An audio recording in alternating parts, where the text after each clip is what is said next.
కన్నపుష్టి కోసం పత్యాహారానికి కావలసిన పదార్థాలు: యష్టి మధు, ద్రాక్ష, నెయ్యి, పిప్పళ్ళు, తేనె, చక్కెర. డాక్టర్ గారు, మరి తయారీ విధానం ఎలాగో చెప్తారా? అలాగేనమ్మా. మనం తయారు చేయడానికి ముందు స్టవ్ వెలిగించి బాండి పెట్టుకుందాం ఎప్పట్లానే.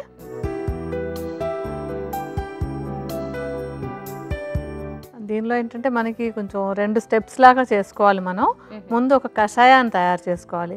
ఆ కషాయం తయారు చేసుకోవడానికి ఏంటంటే మనకి ఎండు ద్రాక్షను, యష్టి మధు కావాలి. ఒక 80 గ్రాముల పరిమాణంలో ఎండు ద్రాక్ష తీసుకోవాలి. అలాగే యష్టి మధుని చూర్ణం చేసేసుకుని యష్టి మధు చూర్ణాన్ని కూడా పెట్టుకోవాలి. దాన్ని సుమారుగా ఒక 80 గ్రాములు పెట్టుకోవాలన్నమాట. అంటే మనం తయారు చేయడం కొంచెం త్వరగా చేసి చూపించడం కోసం కొంచెం కొంచెంగా వేసి చూపిస్తున్నాము. కానీ ప్రేక్షకులు మాత్రం లెక్క ప్రకారం వేసుకుని ఒక 100 గ్రాముల ఎండు ద్రాక్ష, ఒక 80 గ్రాముల పరిమాణంలో యష్టి మధు చూర్ణాన్ని తీసుకోవాలి. ఈ రెండింటిని సుమారుగా ఒక 800 మిల్లీలీటర్ల నీళ్లతో కలిపి మరిగించుకోవాలి. సరేనా? ఇప్పుడు మనం ఆ పని చేద్దాం. ముందు నీళ్లు పోసుకుని దానిలో ఈ 2 కలుపుదాం. ఓకే.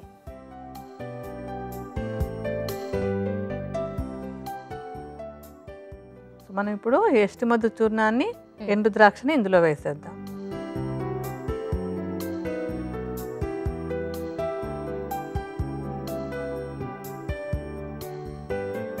ఇప్పుడు ఎండు ద్రాక్ష, యష్టి మధు నీళ్ళలో కలిపి మనం ఒక కషాయం లాగా కాచుకోవాలి. దీని ఏంటంటే సన్నటి మంట మీద కొంతసేపు బాగా మరగనివ్వాలి. అంటే సుమారుగా ఒక సగం నీళ్ళు ఎగిరిపోయే వరకు ఈ మిశ్రమాన్ని మనం మరిగించాలి. సో ఇవన్నీ ఏంటంటే చేయడానికి కాస్త ఓపికగా చేసుకోవాలి. సగం ఎగిరిపోవాలి కదా అని చెప్పి గబగబా హైలో పెట్టేసి చేసేస్తే మనకి ఔషధ సారం రాదు కనుక నిదానంగానే కాచుకోవాలి. సో సగం నీరు ఎగిరే వరకు దాన్ని పొయ్యి మీద పెట్టి ఉంచుకోవాలన్నమాట.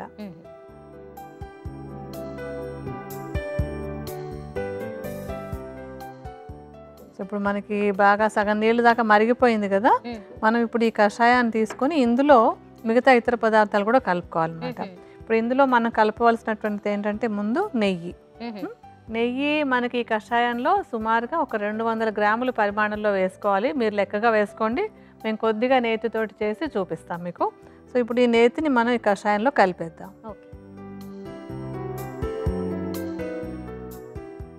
బాగా కలిపిస్తే నెయ్యి కూడా కలిసిపోయి కొంచెం కాగుతూ ఉంటుంది మనకి.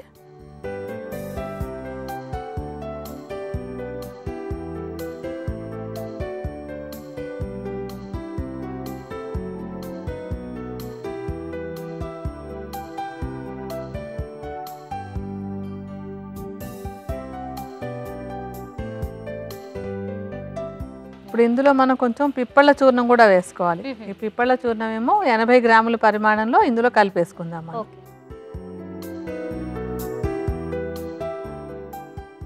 సో బాగా కలపండి. సన్నటి మంట మీద. మళ్ళీ ఎప్పుడు మనం ఘృతపాకం అంటాం అనమాట. నెయ్యి వేసో నూనె వేసో మనం ఒక ఔషధాన్ని తయారు చేసుకుంటూ ఉంటే ఆ నెయ్యి మాత్రమే మిగిలేంత వరకు దాన్ని కాచుకోవాలి. సన్నటి మంట మీద కాచుకోవాలి. ఆ నీరంతా ఆవిరైపోయిన తర్వాతే తీసుకోవాలన్నమాట. ఎందుకంటే మనం నీరు ఉండగా తీసుకున్నట్టయితే కనుక అది మనం నిల్వ ఉంచుకోలేం, పాడైపోతుంది. అలా కాకుండా నీరు ఎగిరిపోయేంత వరకు కాచుకోవాలి దాన్ని.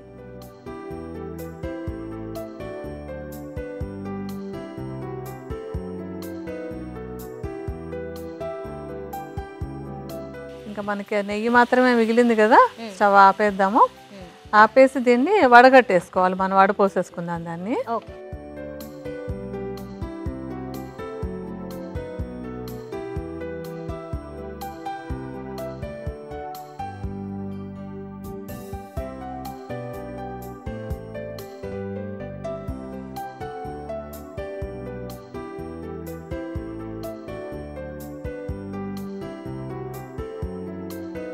ఇప్పుడు మనం వడగట్టుకుని తీసుకున్నాం కదా ఈ నేతి భాగాన్ని. ఇందులో మనం తేనె, పంచదార కూడా కలుపుకోవాలి.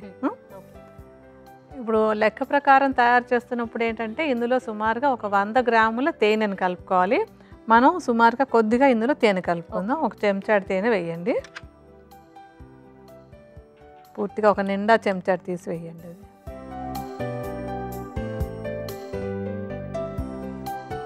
చక్కెరను కూడా మెత్తటి పొడిలాగా చేసేసి ఉంచేసుకుని ఒక 100 గ్రాముల చక్కెర పొడిని కూడా ఇందులో కలిపేసేయాలి. అంటే వడగట్టుకున్న తర్వాత, అంటే ఔషధాన్ని మనం కాచి వడబోసేసుకున్న తర్వాత చివర్లో కలపాలి, అంటే చల్లారాలి కూడా.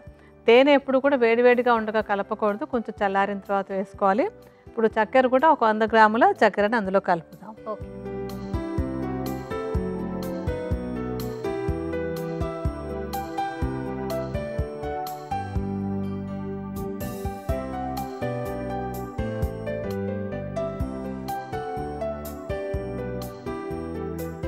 డాక్టర్ గారు మరి ఇది రెడీ అయిపోయినట్లేనా? దీన్ని ఎలా తీసుకోవాలంటారు? ఇప్పుడు ఇది పూర్తిగా రెడీ అయిపోయినట్టే, నిల్వ ఉంచుకోవచ్చు కూడా దీన్ని. దీన్ని తీసుకోవడం ఎలాగంటే మామూలుగా పాలల్లోనో దేనిలోనో కలిపి కాకుండా దీని ప్రత్యేకంగా పేలాలు ఉంటాయి మనకి, బియ్యంతో తయారవుతుంటాయి, వరి పేలాలు అంటాం. ఆ పేలాలని పొడిలాగా చేసేసుకోవాలి, అవి చాలా తేలికగా అరుగుతాయి. ఒకవేళ పేలాలు దొరకలేదంటే కనుక మరమరాలని తీసుకొచ్చినా పొడిలాగా చేసేసుకోవచ్చు. పొడిలాగా చేసి ఒక కప్పులో, అంటే సుమారుగా ఇంత పరిమాణంలో పేలాల పిండిలాగా తీసుకుని పెట్టుకుంటే దానిలో ఇది ఒక 2 చెంచాలు దానిలో కలిపేసుకుని తినాలన్నమాట దీన్ని. అది కూడా రుచిగా ఉంటుంది. ఇందులో తేనె, చక్కెర, నెయ్యి అన్ని టేస్టీ పదార్థాలే.